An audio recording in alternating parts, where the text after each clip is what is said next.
আজকে আমরা বানাবো শাহি চিকেন। হ্যালো, তো প্রথমে কড়াইতে তেল দিয়ে, তেলটা গরম হতে দিয়ে তাতে একটু বাটার দিয়ে ভালো করে নাড়াচাড়া করে নেব।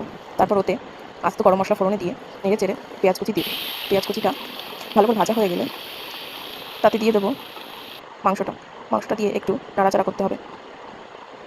তারপর আমরা একে একে মশলাগুলো দিয়ে দেবো। প্রথমে দেবো আমরা রসুন বাটা, তারপরে দেবো আদা বাটা, একে একে দিয়ে দেবো কাঁচা লঙ্কা বাটা দিয়ে ভালো করে কষিয়ে নেব। একটু কষানো হলে তাতে দিয়ে দেবো পরিমাণ মতো ধনে গুঁড়ো, জিরে গুঁড়ো, কাশ্মীরি লঙ্কার গুঁড়ো, গোলমরিচ গুঁড়ো, নুন, হলুদ দিয়ে আবার একটু ভালো করে কষাবো।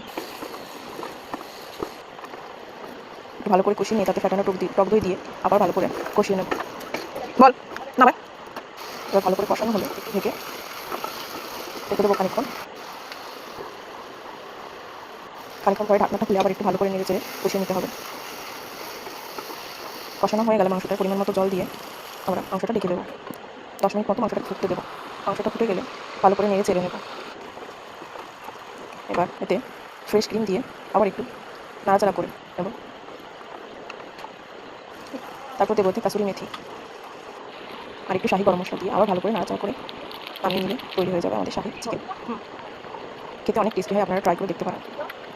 Thank you.